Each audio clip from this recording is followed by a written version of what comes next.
You're listening to the Electronic Media Collective Podcast Network. Yeah, it's a mouthful. For more great shows like the one you're about to enjoy, visit electronicmediacollective.com. And now, our feature presentation. In the future, all podcasts will be recorded at 60 miles per hour on the highway. This is Randy. This is Melanie. And we are headed to the Omaha Science Fiction Education Society OSFest convention. Woo!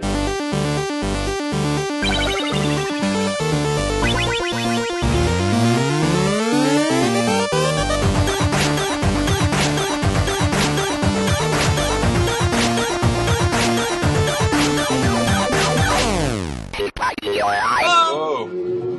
Watch out, people. There's other people driving. This is real life hazard. There's going to be a couple webcomic panels I definitely want to go to, and then there's going to be all kinds of different science fiction and horror movie panels. There's definitely a horror movie panel or two I want to go to. There's a couple of writing panels that I'm interested in, personally. Yep. Jesse is there now. He's got a table set up for Tank Zombie Studios, which is basically kind of a collaboration between him and his Tank Monkey webcomic brand and his friend Axton and his Zombie Oaks comic brand. They kind of do the Tank Zombie Studios when they do the tables. So we'll get there and we'll talk to him. He'll be chained to his table most of the weekend, I think. But we're going to be going to panels. Woo! Excited. So we're here. We've been here for about an hour. Mm-hmm. Seems like we probably came a little early. Yeah, we did. And we went in. We found Jesse. Mm-hmm. Old guys are tempting Melanie with science fiction books. Yeah. I want them. I just can't afford them. And I don't have space for them because I already have too many. Jesse and Axton have their table set up. Looking good as usual. It looked like Jesse was doing the final, putting things in place when we got there. Mm-hmm. But eventually we had to shuffle out of the way because paying customers were coming up to the table. Mm-hmm. We even heard a mother-daughter arguing about whether it was Tank Monkey or Zombie Oaks. Yeah. First panel we went to was webcomics. What are you reading? With Seth Swanson, I believe. Yes. I believe he's the writer of a webcomic called Edge of December. And I didn't get to ask him anything on audio yet, but he has a booth, so I'm going to try to track him down and talk to him later, so hopefully that'll pop up after this. Yeah, and personally, that one was my favorite of the day. Yeah? That's definitely one of my top two. It was interesting. The guy had a lot of he had an overabundance of interesting material and webcomics to recommend. Yeah. The only downside to the panel was that it was supposed to be kind of a discussion, and I actually tweeted him and I said that he did well, but with that audience, a discussion was kind of an uphill battle. Yeah. Well, there were only 6 people there. Two of them being us. Two of them being us. And we're not very talkative, but actually we kind of tried to... I think we dominated the conversation as far as the audience went. But, I mean, overall, that was one of my top 2 favorite panels of the day. Mm-hmm. After that, we shot right over to, was it character building? Yes. There was definitely some good points made about, writing characters, specifically kind of villains and stuff. They talked a lot about that. The other panels we went to was the next one we split up. Mm-hmm. Okay, I went to Who's the Villain, which was a discussion of villains and villain motivation and I don't know, it was kind of interesting. It was a comparison between heroes and villains, and really it was they talked a lot about villains that could go either way. Mm-hmm. And it a little bit tied into some of the points they made that was made at the character building panel about how a villain should be the hero of his own story. You could switch sides depending on how you look at it. Yeah. You went to the Dune panel. I did go to the Dune panel. It was a little rough for me because a lot of the discussion revolved around the prequels, which I have not read. I have only read the original 8 of the storyline that Frank Herbert created. I haven't read any of the sequels that his son and I forget the other guy's name, but that they made. I'm a little surprised they focused more on the prequels than the original story. Mm-hmm. You know, I guess it was for perhaps fans that are slightly more hardcore than myself, I suppose. I mean, I love the original Dune series. It's great. The little bit that they talked about it, I enjoyed. It's just, you know, like I said, I haven't read all of the other books, so I couldn't really join in the discussion. And it was more of a discussion in that panel also, rather than just the panel giving you information. It was them saying things and asking questions of the audience, and then, you know, back and forth discussion. And then the last panel that we went to was, I can't remember the name of it, but, Only the Finest Cinema.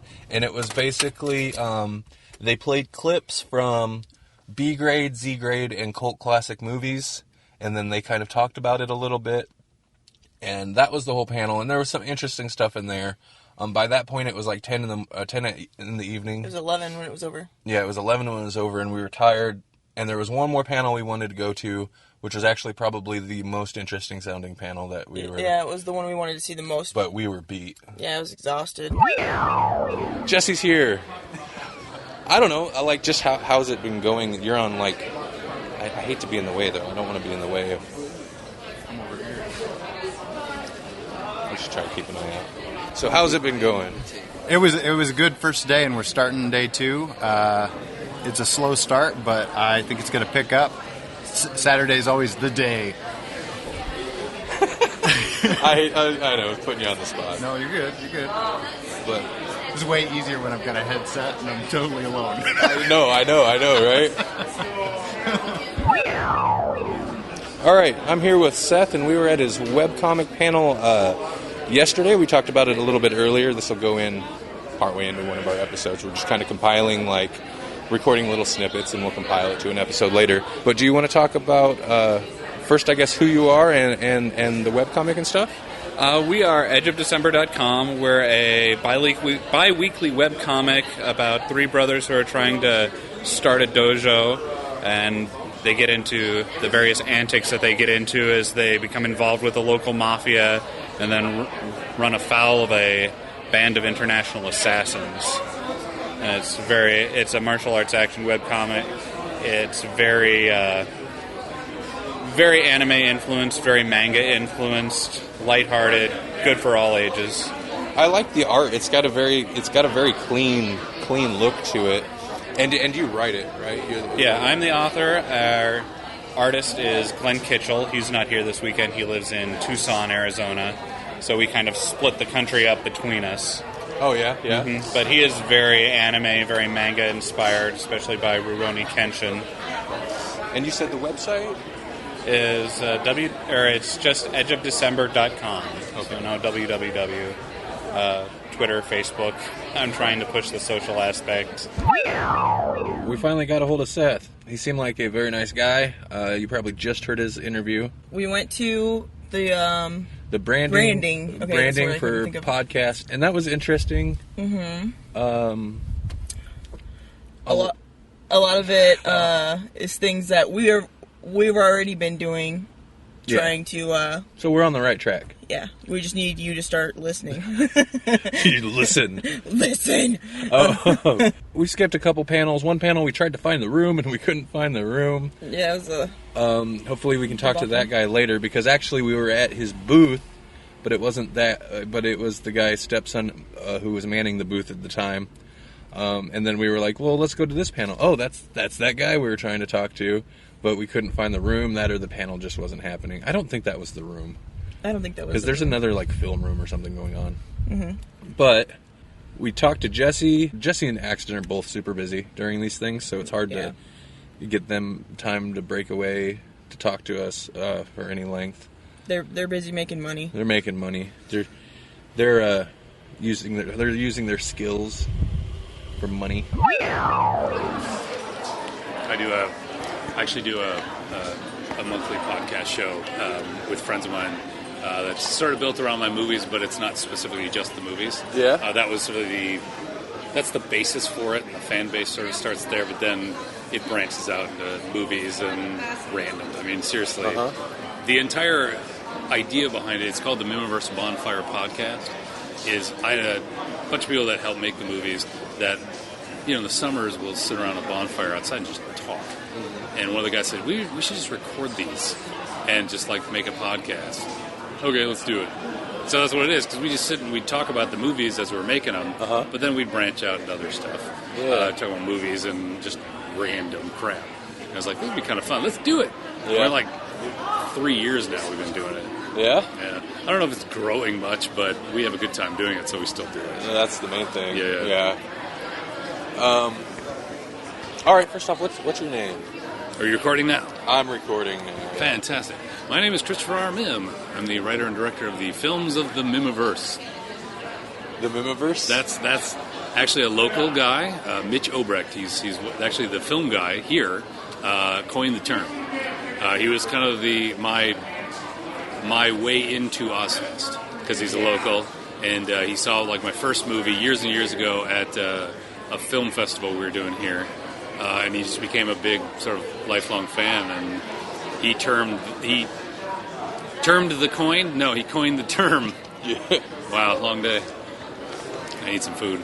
We just got back. We left. We had to leave for a little while and get something to eat. So you've got 9 completed? 9 complete films. And working on the 10th? Working on number 10. We got about a quarter of it shot. Yeah? Yeah. So it's got the, they seem to have the black and white, 1950s monster movie type thing. Yeah. Do you want to talk about that? I sort of grew up watching them with my dad, who was a huge fan of them. And I always wanted to just kind of make a movie, right? Mm-hmm. It's just my entire life. I'm I want to make a movie for whatever reason. I've just been a big movie buff my whole life. And,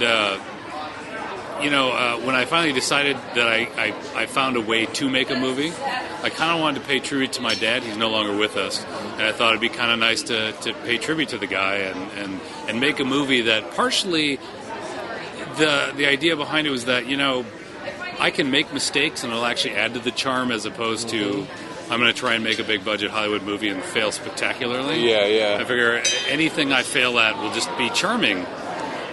But also I'm a huge fan of those old cheesy movies, and I've kind of seen them all. Yeah. And so it's there aren't any new ones. So I thought, well, I can add to them too then. And so I made my first movie, which was called The Monster Phantom Lake. And I think what happened is that it got such a positive response everywhere we went. And we had all these cool experiences around it. I got to see it at a drive-in, all these cool things. I was I don't want to do anything else. This was just way too cool, and this is fun as hell. And so we made another one, and it just kind of snowballed, where I was this is just too much fun, and I kind of like sort of being known as the guy who does this, too, you know? There's a part of me that thought, it'd be so great to have someone look me up on the IMDb and be I like that one movie. Holy crap, he's made 30 of them. Yeah. You know? And it became my niche, and I just gladly inhabit that niche. Now, I haven't got a chance to see any of them, but are they generally just modern day, but in that style? I actually try to shoot for authentic. Go for kind of a period? I really want it to be. I want people to be confused as to whether or not they are from that era. I want people, if they come in the middle, be what year was this made? I always tell people that's my favorite compliment, is when they say, what year was this made? And they don't believe me. And I had a fight with a woman at a con once who she was convinced she'd seen one of my movies when she was a kid. And she had to be 60-something. And I was no, it came out last year. No. I saw this when I was a kid. And she got mad. I was no, I'm serious. I made it. She wouldn't believe it. That's hilarious. But you hit your mark then. Exactly. Especially, Yeah, exactly. So, no, I'm going for authenticity. And I'm not making fun of it. Mm-hmm. Although there are ways in which you can't avoid it. You know what I mean? Because looking back, that stuff seems funny now. So if you try to recreate it, it's going to come off as funny even if you don't intend for it to be funny. Yeah. Even some of the most serious moments I've tried to build into my films, people still laugh at because it's There's nothing I could do. Yeah. I mean, it's just that's what people expect when they see that stuff. So you do about one a year? Is that? I've been able to manage one a year for 9 years. Yeah. And I'm trying to continue that with number 10. I kind of have the process down to make it work. And they're all feature length, between 70 and 90 minutes. And I don't know. I feel like there's a fear that if I stop, that'll be it. That'll be it. I'm done. I'll see how much I like relaxing. Yeah. And be like, screw going back, man. There's no way. Might as well keep the momentum. Yeah, just keep the momentum. And two, I feel like having something new every year helps me to, to continue that momentum and to continue to come to conventions and like have more stuff to sell or more things to. I did conventions early on. This has been one of the ways that I've sold my stuff and really reached out to people and built the cult, I guess. And I remember the early years where I had 1 or 2 movies, and it was like, yay, we made $100. We sold 10 copies, or something. And now it's just nice to have 9 things to sell. You know what I mean? Yeah. Maybe it feels like it adds a touch of legitimacy to what I'm doing. I'm not just one guy who made a movie once. Yeah. No offense to those guys who made just a movie once, but it's like, no, I have a catalog. Check it out. Yeah.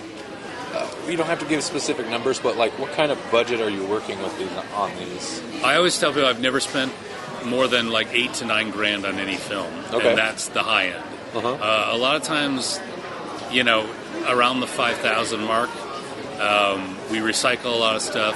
No one gets paid. There's a lot of volunteer work, locations and stuff. We just look for. A lot of times we're based in Minneapolis, right? It's not exactly Hollywood. Yeah. So you tell people that you're making a movie, and they're instantly like, "Ooh, I want to be involved. How can I? That sounds exciting."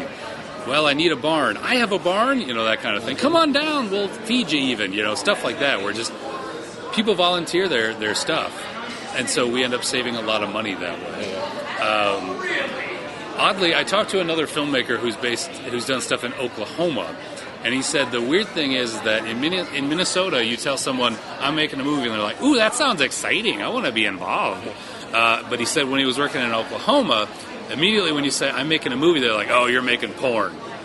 Really? I don't know what that is. It's like there's a cultural difference or something. They instantly think, porn. Okay, no, it's not porn, it's a horror movie. Oh, so lots of nudity and porn. It's like, no. Whereas in Minneapolis, it's like, oh, that's exciting. Oh, that's good stuff. Sure. Do you offer those online? Yes, I have a website. It's sainteuphoria.com. My production company is Saint Euphoria Pictures. It's all spelled out, SAINT, and some people don't know how to spell euphoria, so I'm going to spell it. Okay. EUPHORIA.com. Otherwise, one of my films is called The Giant Spider. And if it's easier to remember, go to thegiantspider.com. Okay. And it'll take you to my website. Okay. That's a pretty good URL to get. Yeah, The Giant Spider. I was surprised I was able to get it, honestly. Yeah. I don't think giantspider.com was available, but the Giant Spider was. Sure. Yeah. One of the things I do if you're a fan of, geeky stuff like sci-fi and other horror movies is one of the things that part of the reason that the guy I can't speak apparently. That's all right. Coined the term. I screwed it up twice now. Coined the term Mimiverse is that all the films I make actually exist in the same universe. So there's a bit of world building going on. Mm-hmm. You can see any one of the films out of order and you will not be lost.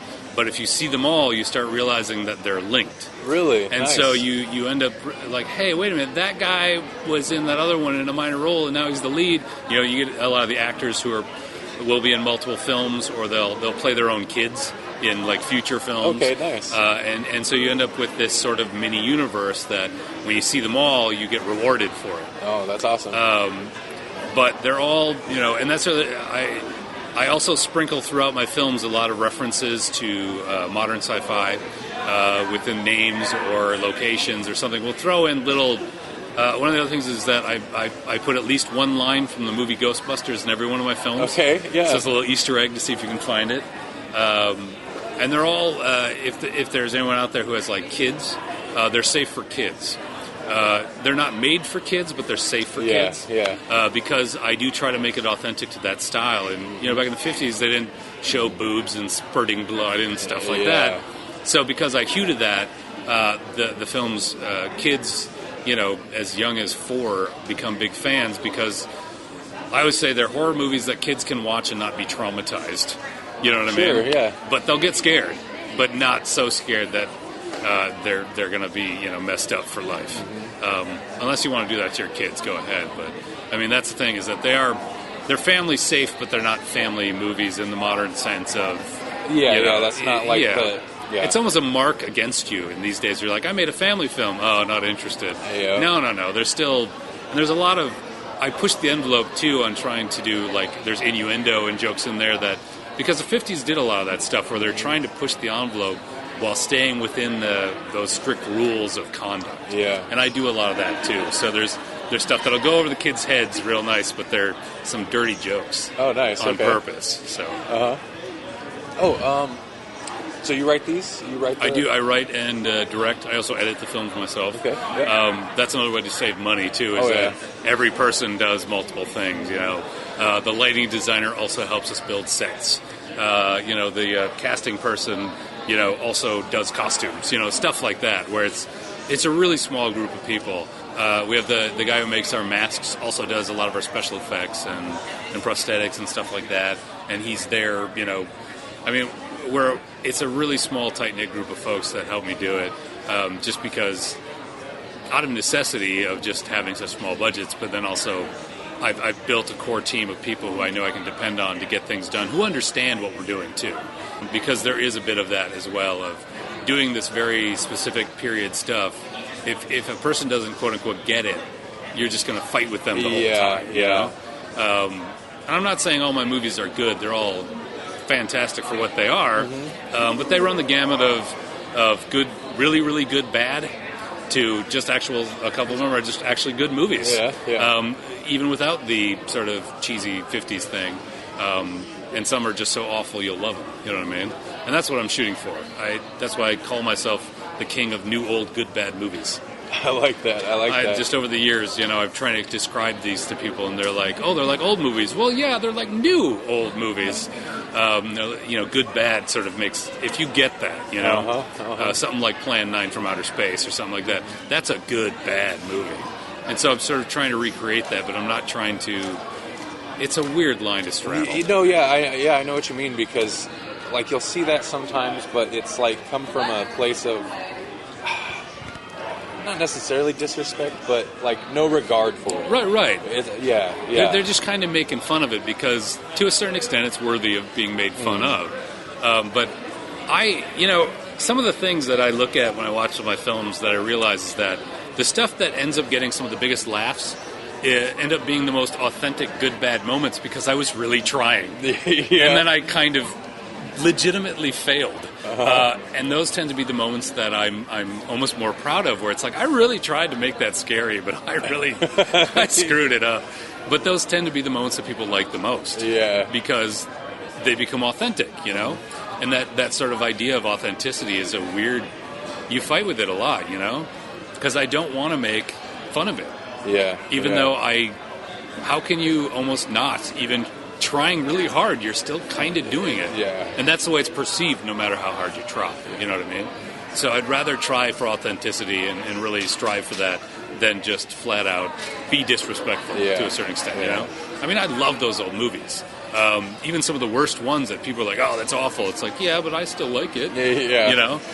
And so I want to show respect to that. And the people who, spent their time and energy paving the way for a lot of stuff we like now. Yeah. You can make fun of it all you want, but some of those techniques and things that you enjoy now in modern films came from that. That's the beginnings, of the modern blockbuster. Start there, Without, I guess you could say, without stuff like people like Steven Spielberg, who really is sort of the father of the modern blockbuster, right? Yeah. But he grew up on that stuff, Yeah. And so he cut his teeth sort of growing up on that stuff that eventually turned into, what is the modern blockbuster, love it or hate it, it is what it is.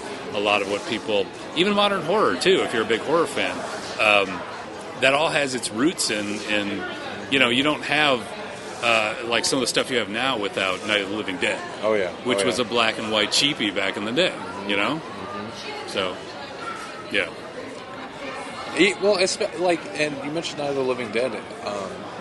Obviously, that's a huge influence on a lot of pop culture right now. With zombies for the last several years. And then even you kind of see the resurgence of the classic monster movie with the new Godzilla and Pacific Rim and stuff like that. Oh yeah, and I think you're seeing a bit of people are coming back to monster movies, you know. And even with the popularity of the Sci-Fi Saturday movies, you know, the Sharknadoes of the world, which are basically kind of the modern equivalent of the drive-in cheapies of the early 60s, you know, the American International Pictures stuff. Well, and it's not surprising that, you know, Roger Corman's behind a lot of that. Yeah. Because, I mean, his whole career is built on it. And I was just talking about Roger Corman with someone else. You know, he was way more influential in Hollywood and sort of the way things went. I mean, you look at, you know, the people that Corman discovered and they're big-name folks, you know, like Jack Nicholson's first stuff was with Roger Corman, you know. And he was a behind-the-scenes guy more than he was an actor. And then, of course, he switched over. But I think it was Francis Ford Coppola was doing stuff with him. And I think, was it Scorsese even at one point maybe was... that could be. Yeah, I mean, I'm not sure about that, so don't quote me on it. But, no, it's just like there's some really big-name people that you can look and they came out of sort of the Corman school of filmmaking that he gave them a shot right out of school and doing stuff. And then it became, I mean, they're the who's who of especially the 70s resurgence in film. That is interesting. That's a whole different conversation at this point. Yeah, that's true. Yeah. All right. Well, I guess we can let you get back to the table. All right. Yeah. You've probably done a lot of talking. Yeah. So I love it though. I'm a talker. Yeah. You know, I can yak forever. I drive people nuts. But you know, we have this phrase we talk. You know, certain people come up to your table as a dealer at a convention, and they just want to talk. They don't want to buy anything, right? So I make a point to sort of like give it back to them, to make sure it's kind of like they want to get away. It's like, no. Nice. You've spent a bunch of my time. I'm taking yours now, buddy. I'm gonna keep you here, and just sort of try to outdo them. But I get a kick out of that. So sadistic is what it is. I'm terrible at ending these things, but here's the tip. Well, thank you very much for your time. This has been great. You're good. There you go. Well, thank you very much for your time. This has been great. Well, thank you for having me. I hope everything turns out wonderful. Okay. Hi. All right. We're here in a hallway. This is a very comfortable hallway. It is a good hallway. Tremendously comfortable hallway. That's one thing I've kind of like... At first it was weird, but I've been enjoying like the downtime where even though it's in the public, they've got all these couches and stuff, and I'm just like, all right. Do you think these are Corinthian leather? But... Well, they sure persuaded me to sit down. Ooh. You should have went to the funnel. I didn't go. I missed it. Yeah. But I missed the funnel. I was going to hide. Nice. Noodle. No, I don't know. No, it was good. It was too good. When they're too good, nobody sees them coming. All right. We're here. I swear I butcher everyone's name. Someone looking for Is it Axton? Yes. With a T sound. Yes. Okay. We're here with Axton, who Jesse's talked about. I've name dropped in every single episode. Thank you. He might have. I'm pretty sure. He might have. Yeah. That's worth checking, but you know. And the Illuminati are starting a file on me now because of you. Well, I hope so. They should. They probably already had one. Come on. You're probably right. You guys just wrapped up day 2 of your artist duties at your booth. Yes. Are artist duties like everybody else's duties? No, they're more creative. Depends on what kind of duties. They have more finesse. Yep. Day 2 in the books. Yes. So overall, how's it going at OSFest? Like you guys said, you had a pretty strong day yesterday. We had a huge start yesterday, which made the slower parts of today not so unbearable. Yeah. Nice break. The pressure's off when you do well on the first day. So it's kind of nice if that as soon as the table is paid off, then you can kind of just sit back and enjoy. Yeah, you can kind of spend your time networking a little bit more. Sadly, I now understand a little bit how Michael Bay feels. Every time he makes a turd of a movie and he sees a huge weekend, pressure's gone. I can make another turd next week.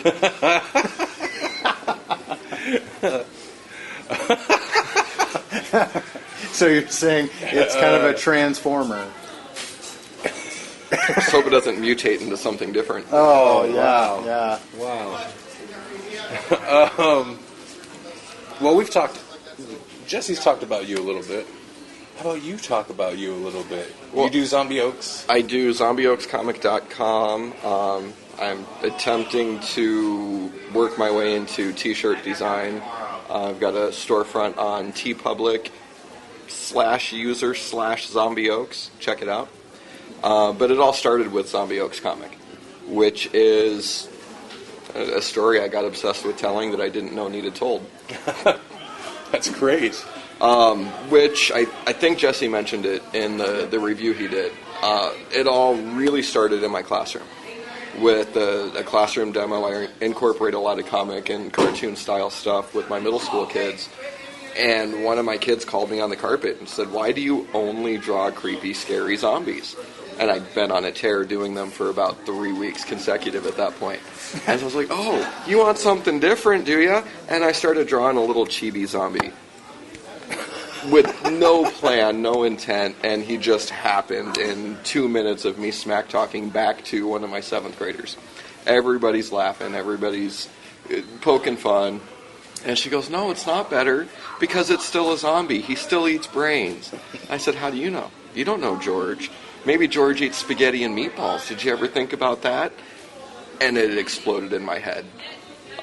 Preoccupied my thoughts for now going on 2 years. Yeah. It's a world that keeps evolving and changing. It's not a zombie story in its essence. It's really a story of all the awkwardness that we see in the world every day anyways, just through a different lens.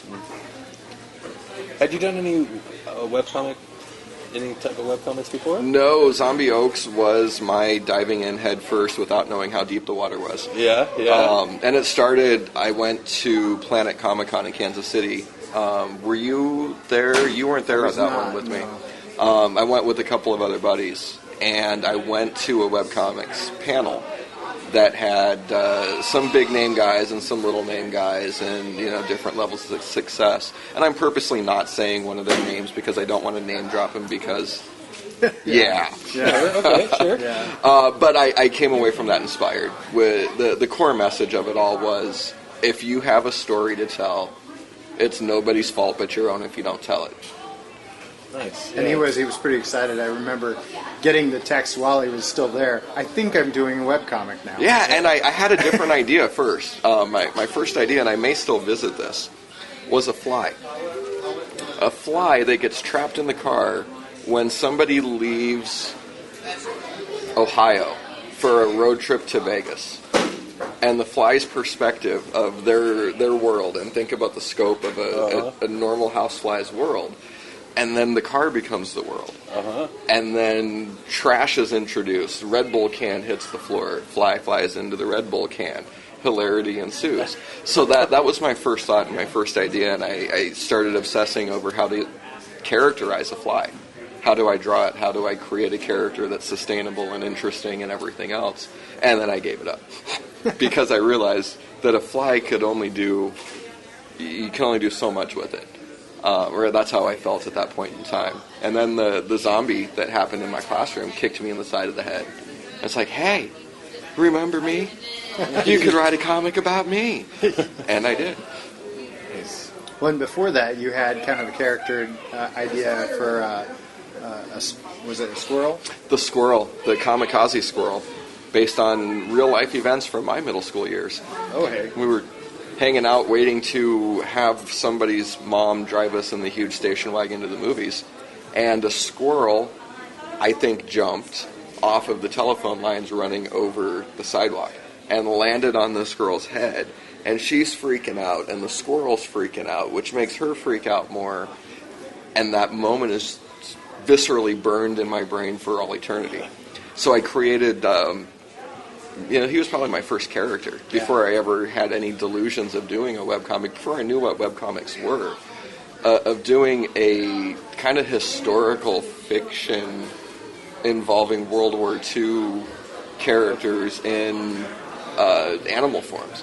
So Kamikaze Squirrel, and I did a Hitler sketch of a Dachshund. How do you say that? Oh, Dachshund. Yeah. Mein Woof was his name. Mein Woof. And that involved potential for zombie parakeets, and Kamikaze Squirrel was going to be an eternal failure at his primary directive, and that was a big underpinning Which to the is story. to die. Which is to die. Yeah. And that was how I planned to start that story if I ever got around to it, was Kamikaze Squirrel sitting in his therapist's office feeling like a complete miserable failure and recapping what would in essence become the end of the story elements. This is my first failure, and then this failure, and then kind of springing forward from there to write that gap. Why didn't I ever write that one? I Sounds don't know. good. I don't know. The Fly one sounds good too. They- That kind of, you guys would know. Is it very common for there to be like I know it happens because people get burnt out, but an intentional limited series webcomic, and like I'm sure it happens, but it doesn't seem like.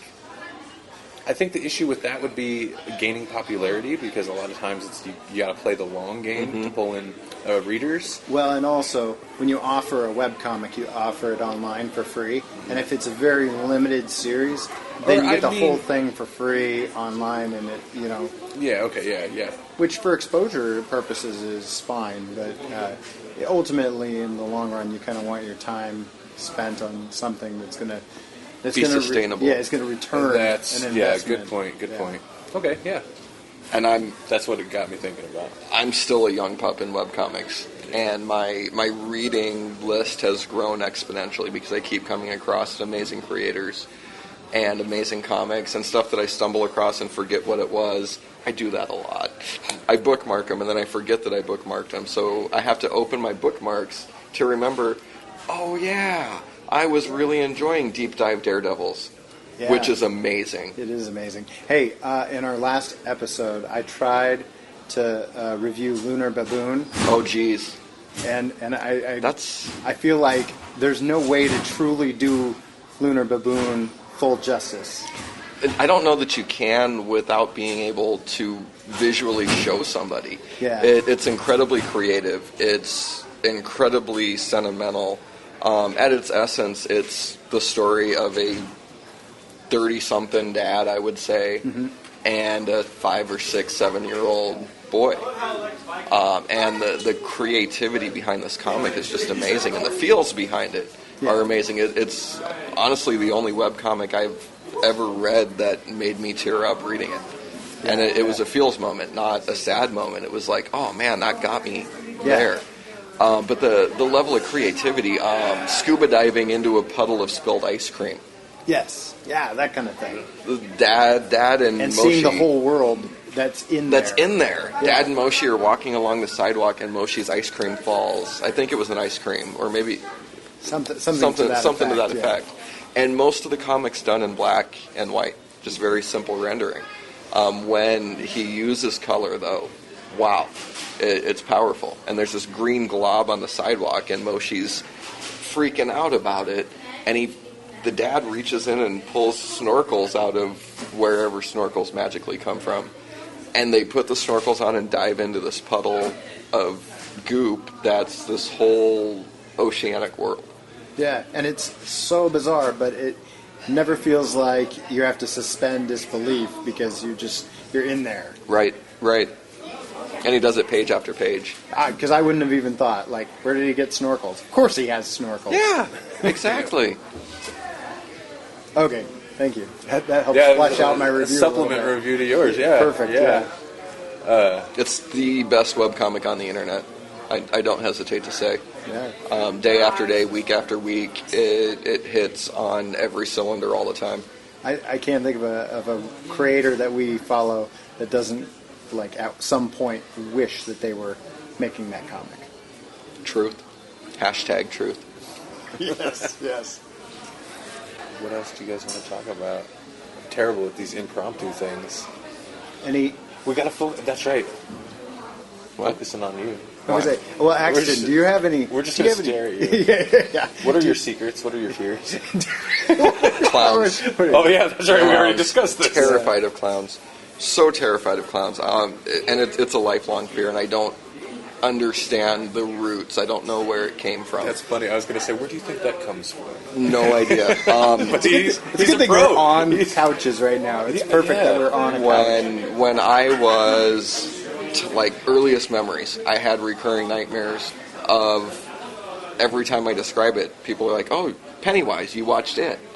You saw a segment of it when you were that young. And no, the miniseries didn't come out until I was almost in middle school. And that was just this recurring nightmare about this clown trying to eat me and devour me, and somehow my little teeny tiny toddler brain knew that if the clown ate me, my soul was going to die, and it was really deep-seated fear. Wow, yeah. And I think that's become like a standard cultural thing, because teaching elementary kids, at a certain point, I stopped doing clown projects just because I think the latest that I go anymore is first grade, because even in first grade, these first graders know that clowns are not funny, clowns are creepy, and they need vampire teeth. Yes. Well, and the one... They do. Every clown has vampire teeth. We just don't always see them. Because they're in disguise, hence the grease paint. But my favorite was the one year that my first grade teacher, she would always put the artwork up after we did them. And for whatever reason, she decided that these clowns, she needed to stagger them so that half of them were hung right side up and half of them were hung upside down. So we had one of the monster clowns hanging upside down. It was maybe the most terrifying thing I've seen in an elementary building. That's horrifying. Yeah, no doubt. Axton, do you have any future projects that you either want to do, plan to do? You know, at this point, I'm still completely immersed in keeping up with Zombie Oaks. I dropped a couple of ideas on things that would be a tremendous amount of fun. The Fly would be a short story, though. Mm-hmm. A Fly has a lifespan of 24 hours. How long can I stretch that out? Sure. So, you know, there's that, and then the Kamikaze Squirrel. I would still love to see that become a story at some point. But Zombie Oaks has kind of locked me in as far as my creative output. Doing more and more of the cons and festivals and things like that is awesome. And it takes some of those wandering creative thoughts and lets me put them somewhere. Mm-hmm. And really, it's heightened my focus on my story and on my character development and plot line and things like that. And your strip in particular is a long-form story, so it has a continuous story arc that just keeps going. Yes. Is there potential for one-offs in that, or is there a potential that you'd like to spin it off into one-offs, or like the Joey Tribbiani show? No. No. What was that called? Was it just called Joey? It was called Joey. Yeah. No. It was supposed to be ongoing. It just didn't. Right, and exactly. Yeah. You know, the world of Zombie Oaks creates itself. Right. And it's hard to explain that, but it's as I'm writing one thought and thinking one thought, something else just erupts on my virtual canvas, and it becomes something new. Like Chicken X was never supposed to be a recurring character. I drew Chicken X as a background element, explaining all of the depth of the depravity that was Dirtburger. That there was this genetically engineered chicken locked away in a bunker somewhere being researched on. And he busted out and was, in my head at that point, gone for all eternity. And then he showed back up. And he showed back up creeping behind a fire hydrant I was drawing as a background element. And that fire hydrant became a And character. then the fire pretty hydrant much. became kind of a central element without being a character per se. Right. But it feels like one because it's always there. It's always like there. This portable device that Chicken X can hide behind. Right. And It's somehow like he brings it with him somehow. Chicken X is 3 times as big as a fire hydrant when he stands at his full height, but he always manages to hide behind it. Yes, yeah. So, plans for a spinoff? No. Is the story going to keep getting strange? Yes. But you're not going to have moments where, like, John is talking to Garfield about lasagna on the edge of a table where they push Odie off? No. Okay. You completely lost me right now. Well, you know how, like, Garfield sometimes... Listen, that's a pretty fresh well to go to. There's a lot you could do with that, really. I gotta get a picture. Sorry, not to interrupt. Oh, it's okay. I gotta get a picture of our podcast. Derailed my thought. Sorry, no, well, Way to go. Okay, so what I was thinking was more like how, like Eric, he does, the hat and the fat. Yeah. And how he'll do... Paper plates. Have you read his new stuff with paper plates? Those are really good, yeah. Those are getting close to the Lunar Baboon level, it feels. Yeah. Well, I was just thinking, like, he'll do storylines now. Right. But then he'll also have just little one-offs. Yeah, sure. Where it's just like a scene. And I know right now you're kind of embroiled in the middle of, like, a story arc. I don't know. Is that how you think? Do you think in story arcs, basically? I do, and usually when I think of something that would work as a one-off, it also can work its way into the ongoing story. Yeah, okay. I've gotten better, I think, about sticking with an arc and finishing the arc. It bounces. Pulp Fiction's a little bit less than it used to, which I don't know if that's a good or a bad thing. I kind of miss George and Pode right now. I've been stuck in Musta Schnitzer's basement lab now for, it feels like an eternity, writing these pages explaining Ivan's new look. Sure. That's kind of interesting. So do you hit those points where, like you're saying, you kind of, it feels like you've been in this one part of the story for so long. Do you ever just like Cave Monkey's Home? Yes. I hit a point with that at the beginning of basically chapter 3. How do you deal with that? Do you just like I hurry up I'm the just story? Going to jump over here, or you rush through? I button it up as cleanly as possible. Yeah, good way to put it. Yes. Without making it feel like I got tired of writing that and cut it off. Yeah. See, that's where I'm at right now, is that I am in the midst of the storyline that I want to end. Desperately want to end it. But I also don't want to cut it. I don't want to cut it short and not do it justice. You know what you could do? I have an idea. You could introduce a Sharknado. A Sharknado? Sharknado. Well, that might wrap An EF5 Sharknado. What? An EF5. Oh, you haven't seen Sharknado 2 yet, have you? No, but I did catch Al Roker. I did catch that. Was brilliant. I've not seen. I've not seen either of them, but I'm well aware of Sharknado. And I didn't get a chance to watch the first one, and I heard I didn't miss much. Oh yeah. The second one was a lot of fun. What I've heard is that you need to watch Sharknado movies in a group. Like it's got to be an event, like a social thing. Yeah. My wife sat down for about 3 minutes, and then she stood up and she goes, I fail to understand. And I said, that's okay, you can go to sleep. I'll stay up with Twitter and Sharknado. Yes, And I did. And it was good. It was good. Bismarcky, my favorite part of Sharknado 2. Oh. Really? Yeah. Nice. I'll just leave it at that. I don't want to spoil. I think you've restored my faith in humanity. Bismarcky. Needless to say, by telling me that Bismarcky is in Sharknado 2. Yes, and the sharks did not have what he needed. Of course they didn't. Because not every girl's crazy about a shark-dressed man. Wow. Good night, folks. Good night, everybody. Finn, Just calling it Finn. That was amazing. Finn. Oh my god. It just keeps getting better Deeper. or worse. I don't know. Deeper and deeper. Thank you. Like, was it Deep Blue Sea? Is that Yeah. the LL Cool J movie? Yeah, oh, that was so about bad. sharks. Yeah. I didn't see that whole movie, but They that weren't was just bad. sharks, they were genetically engineered, super Super intelligent. sharks. So if Dirt Burger had a seafood subsidiary word, they had a side project, it would be LL Cool J's Nightmare. Yes, yes, it would. Wasn't he the cook in that I'm too? filing that away. Was he? I think he was the He was a cook? It was something, it was a slightly insulting position, or like role, like a cook. You know, because you got the scientists and all this, yeah, and yeah.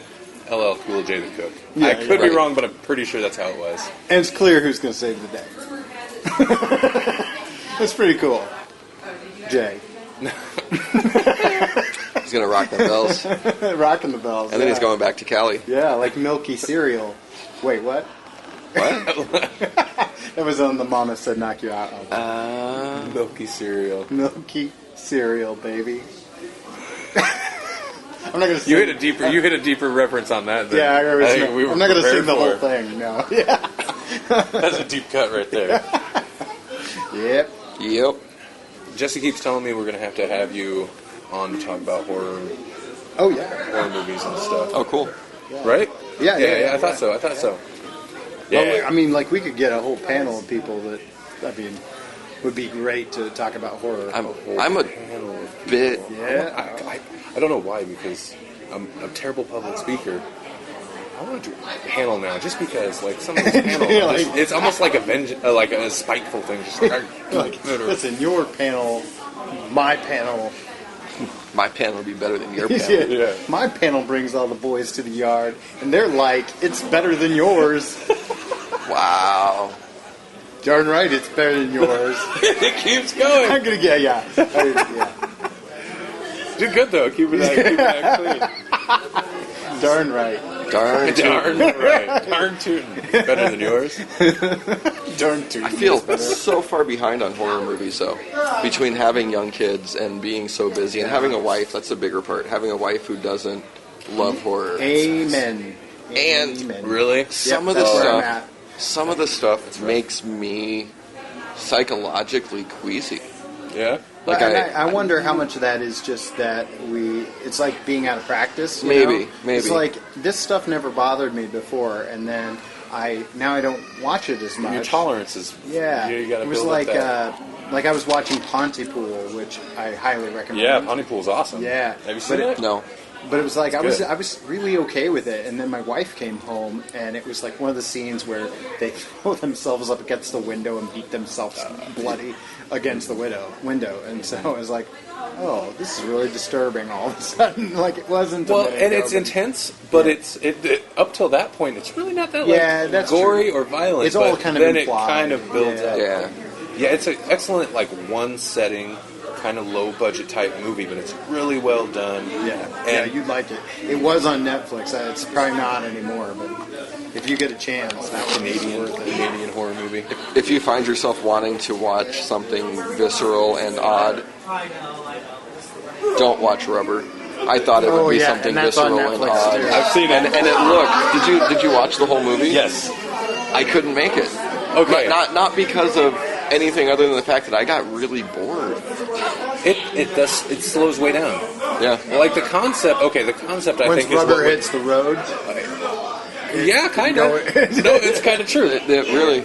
Like the concept, I think would lose a lot of people. I was kind of on board because it was so out there, and then Yeah. it opens and it's bizarre for the sake of bizarre, and really that's it. Like there's no, it's just weird to be weird, and that can go either way. It should have been a short film Exactly, but it instead of trying to stretch into a feature length. it's so it shoulda, coulda, woulda been a good short Sharknado, Yes. but A serial killer tire. So if they Tire. if they were to No start wheel, that on just a tire. if they were to start the tire on fire and put it in a tornado and now- drop it from the sky on the people in Manhattan. Now you got a we've feature. now we've got to move. You got a feature. Okay, yeah. Tire-nado. tire. You got a trilogy. What are you Yeah. talking about? Right. Yeah, I mean, you could just keep watching it and never get tired. You're on a roll. Oh, Can't believe you tread there. Well, it's all downhill from here. You guys are pros. Yeah. I guess. I guess. Yeah. Like you're good at it. Oh. Kiefer practices in front of the mirror. So No, I think that's the mark of a pro, isn't it? yes, I think so. I like the puns. You'll hit some puns while we're recording the show, and I can see the pain on Melanie's face. Oh, yeah. Sometimes, and if you listen to her, like when I'm cutting it, I'll listen. I'll be like, oh, because you'll hit a pun, and I'll be like, oh, and she'll be like, oh. My wife knows what The highs and the lows, yeah. But then she laughs at it when we listen back to it. You know? Yeah. But that's the beauty of a pun is that they're only good if somebody groans. Oh yeah, exactly. You know, like exactly. if everybody loves it, then it's almost like a failed pun. Yeah, exactly. Then it's just a joke. It's What good just is a that? joke. Come That's on, just a wordplay. comedians can do that. My name is Guy Anthony DeMarco. I helped develop a webcomic called Villan with Peter Wax, and we actually had a couple of properties we were working on, and I kept some, and he kept some, and he actually got the guy who wrote Xena to write the novelization part of it, and he's got the whole web thing going. My daughter actually did the original artwork for it. This is my wife, Tanya. Hi, nice to meet you guys. And she's just, I guess you got nothing better to do than no fun. You got to be stuck with me. Oh, come on. No. I'm a costumer, so and cosplayer, and a new author as well. So I hang around at cons with him too, and find things that I can do. So as far as webcomics, and you do a podcast, you said, and you review them? Yeah, well, usually, just to keep it positive, it's usually recommendations, because if you go review them, you're going to come across negative ones, and we try not to trample on anybody, especially in like the webcomic community. Especially if they're starting out. Yeah. Because I've seen a lot of web comics where starting out, the art was terrible, writing was okay, then they did really well. Sexy Losers is one, if you've ever heard of them. Definitely not for most tastes. It's one of those. It's like a bad... it's like if Ogloff wanted to get worse as far as sexual content goes, it would be Sexy Losers. So, and that's actually a good thing that you're doing is you're not... you don't want to burn bridges, especially if somebody's just starting out. But the biggest issue that webcomic folks have is there's a lot of webcomics, and nobody knows who you are. So you're going to have a really difficult time trying to get people to find your work, for example. The biggest problem you're going to have is getting people to find where you actually are. And what makes you stand out above a lot of the other folks that are doing it. And a lot of people do it for 3-4 months and go, I'm tired. And it'll disappear and it'll just be a dead web, the last thing they did from 2002, and it's still up there because they keep paying the bill. So you really have to, the biggest thing you have to do is get your audience to find where you are and to keep the audience coming back because they're interested in the story. And you have to have some kind of hook or some kind of gimmick that's going to bring them and keep them. I'm trying to remember, there's one, or there's this, it's a lady who's related to, or she's a cross species. She's human and some kind of sponge creature, and if she gets near water, her boobs expand. Oh, slimy face. What's that? I think it's called slimy. Slimy, yeah. Slimy what? Slimy feet. Yeah, that's what it is. It's really a funny one. Slimy what? Thief. Oh. And she's based. I think it's a slime mold that she's crossed with. And she gets the guy who draws the comic gets a lot of really funny like anime references in there. She gets this Japanese guy that's samurais in the shop and trying to sell him stuff. Starts pouring water on her shirt, and he's starting to get the bloody nose. So it ends up being really funny, and that's the shtick. And all the problems that occur, because she doesn't like when that happens, unless she's doing it on purpose just to mess with somebody. And there are a lot of mature audience comics.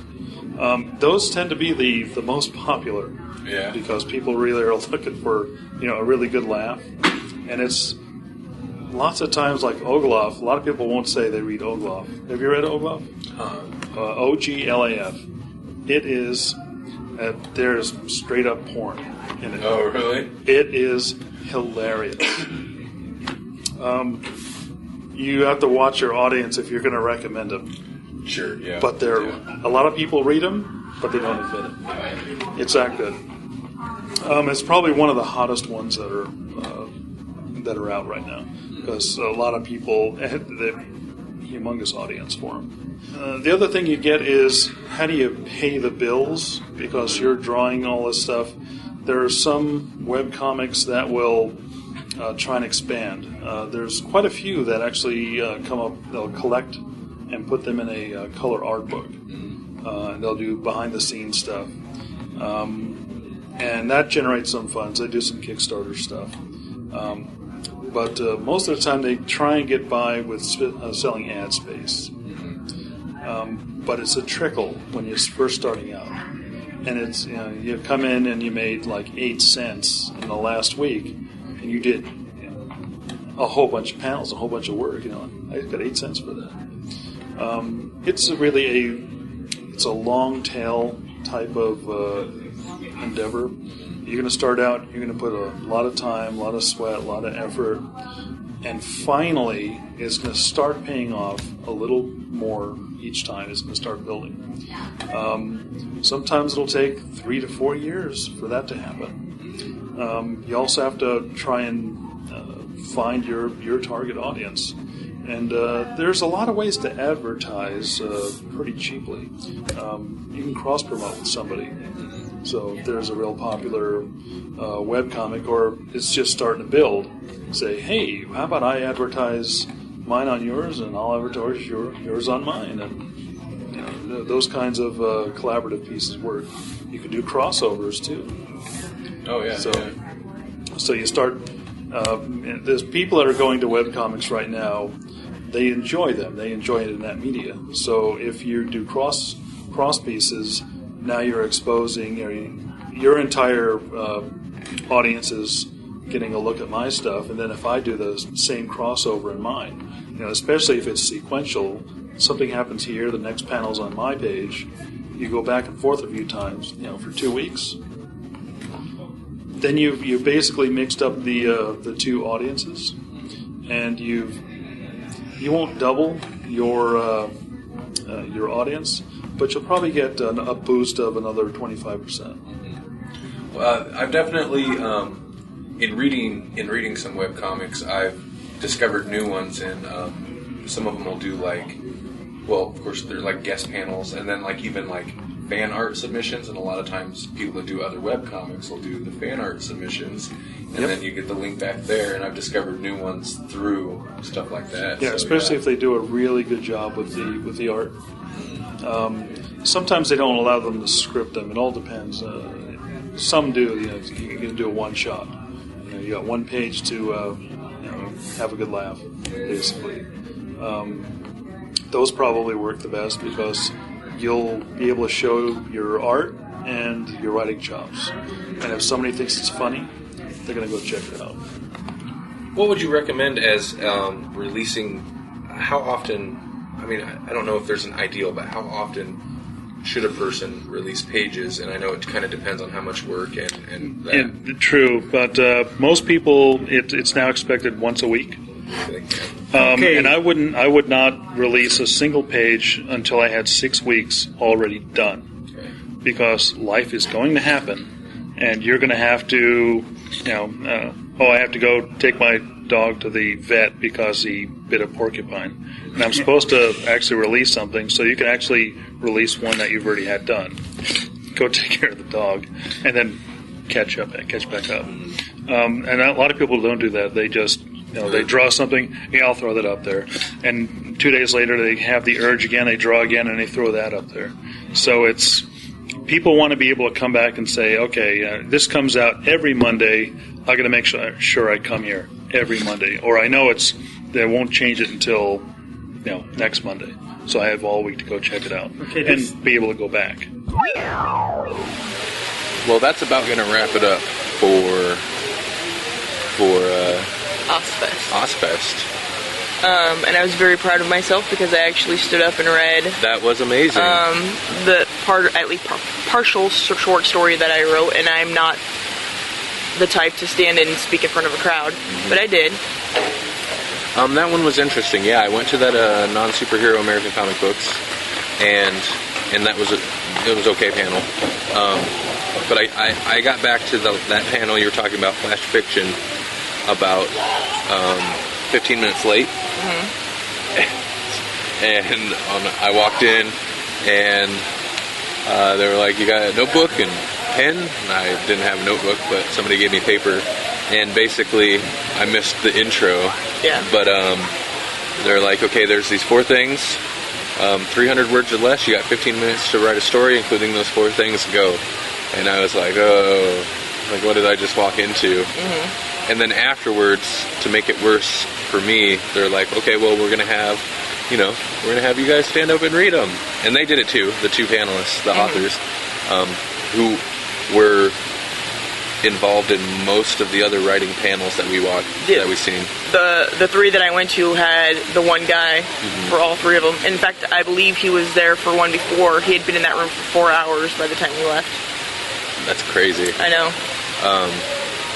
I like those guys. Me too. They were very knowledgeable. But anyway, the point is, Melanie wrote a story and stood up in front of everyone in the panel and read it. And I was very impressed. It was a good story, and I was impressed that you stood up in front of everyone and read it. I initially was not going to, but toward the end I was like, well, I have a half, maybe even just a quarter of a story. It won't take that long to read. And I think there were only 2 other people in the room that didn't stand up. And a lot of the stories were decent, but I was like, mine's just as good. So I might as well. It'll go quick. And it did. It was quick and relatively painless. You did good. And they said they praised the descriptiveness? Yes, but that's kind of my bag. That's what most people, when I write, that's what most people talk about, because it jumps off the page at you, because that's what I do. Very descriptive. I'm a very descriptive writer. It's your bag, baby. And you react to descriptiveness because other people were writing the stories, and one of the one fellow, he had a very descriptive passage about the zombie itself. There was a zombie involved, and you reacted to that one. Yeah. So and rightfully so. It was good. Well, this isn't supposed to be about my writing it's about or whatever personal things, but yeah, that's kind of what I like to read, and what I like to write also is I want to be able to be there and see and feel what's happening, and that's how you do it, is by describing it well. I did not read mine in front of the people. He has not let me read his yet, but he said he will. So I said I might. He will. It's not very good, and it's short. And if I'd finished it, like people were like, they're like, okay, well, time's up, who got done, and one guy actually finished his, but everybody had 2.5 pages. I didn't. I had 2 paragraphs and 1 the beginning of a sentence. If I'd have finished, it'd have been done in 3 paragraphs. Really, what I have was probably 3 paragraphs, but I write big and I had small pieces of paper, so it looked like I had more than I actually did. Yeah. That was, anyway, I did enjoy that panel, though. Yeah, me too. Even though I was intimidated when I walked in and they're like, oh, write something. I was intimidated the entire time, baby. And then, yeah, at the end. But, I mean, we're still here, obviously, at the moment, but for the most part, final thoughts. I've enjoyed it quite a bit. I don't think the turnout was nearly as large as they were expecting. No. This is the 7th OSFest they've done. It's OSFest 7. It's the first one we've come to. But I enjoyed it, and I would definitely go to it again next year, assuming they do it again next year. And this is the first, not only OSFest, it's the first con of any kind I've been to. And it was not really what I was expecting. And I'm sure it would be different were it a bigger event. But it still wasn't a bad experience, really. Yeah, I like it. I like the panels were good, but I also like the atmosphere, just walking around. And this is not really a part of the con, but I enjoy being able to walk around this hotel and then just like they have these cool spots like where we're at now, where there's just like a bunch of chairs and there's a waterfall you can hear in the background, and we're just kicking it here. I like that. Yeah, this is like my favorite spot in the hotel. Yeah, it's good. It's super peaceful. And it's not just a waterfall, it's like a waterfall and then a whole little river system running around the room. 2 little bridges, and it's in the middle of an opening, and there's a bar over there, and there's a bunch of tables with people from the con been chilling there all weekend. A bunch of the rooms around here, or several of the rooms around here have been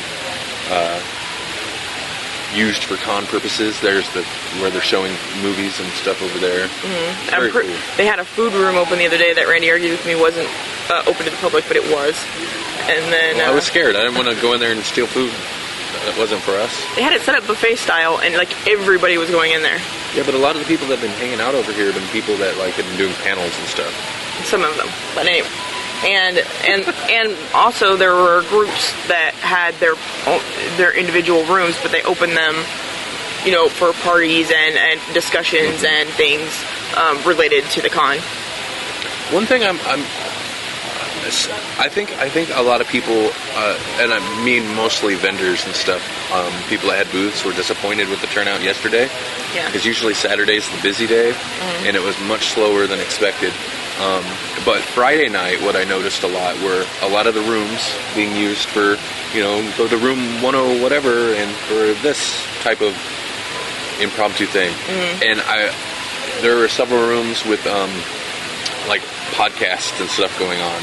The one room we walked by, they had the windows open, and there's basically that actually looked like a conference room or something, but it's just kind of a small room with a big table in the middle, and they just had.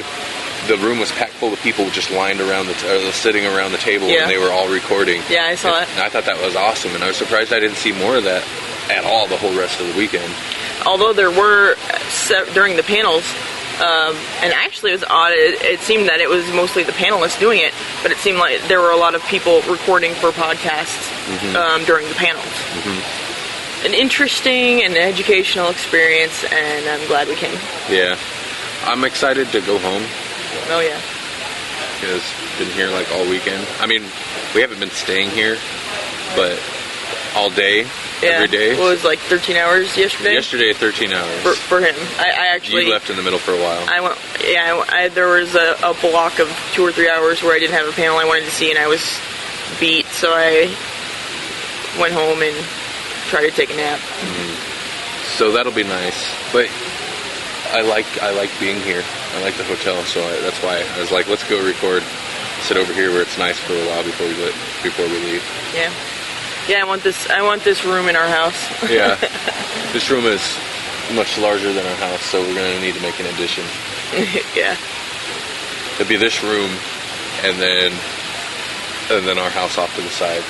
Our house could almost be one of these hotel rooms. Maybe 2 of them, so we can get, you know. This is Randy. This is Melanie. And this is Jesse. May the Grawlix be with you.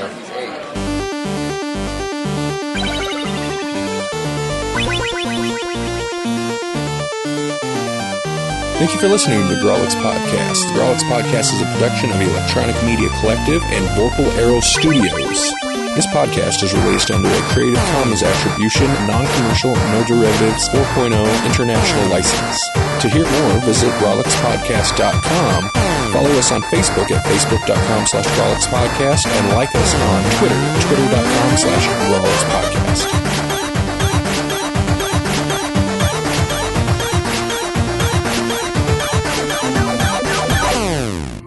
So, you were saying? I don't recall. You were talking about building. Yeah, an like audience. I understand how that goes. Oh, come on. Now. You always put us on a spot behind this table. I know, right? I know. But I didn't expect to be on the other side of it, you know? You got to be careful because I've actually pulled people up. There's a guy who, from a comic company that was just starting out, 815 Comics in Denver. And we were talking about comics, and we had a panel coming up, and I saw him in the audience, and I said, You are now on this panel. You're coming up here to talk about your comics. And he had never been on a panel before. He did really well. And he had always been afraid to go up on a panel and talk. I think Kevin Anderson was on that panel. No, it was Mike Barron. Mike Barron was on that panel. And he was a sort of a hero to him, too. So he was like, wow, I can't believe he did that. Yeah. And ever since then, he's always applied to be on panels. So, oh, really? Yeah. So you're going to be put on the spot all the time. That's okay. Yeah. And it's okay to say, I don't know what to say, or I don't know, I don't have anything for you right now, but I'll think about it. Mm-hmm. That works too. It makes you sound sage when you're actually Dre and you're like, I don't remember what the question was. We'll talk to you later. I don't know why I have to end it like that. We'll talk to you later. Catch you later. I was just gonna say that. Check you later.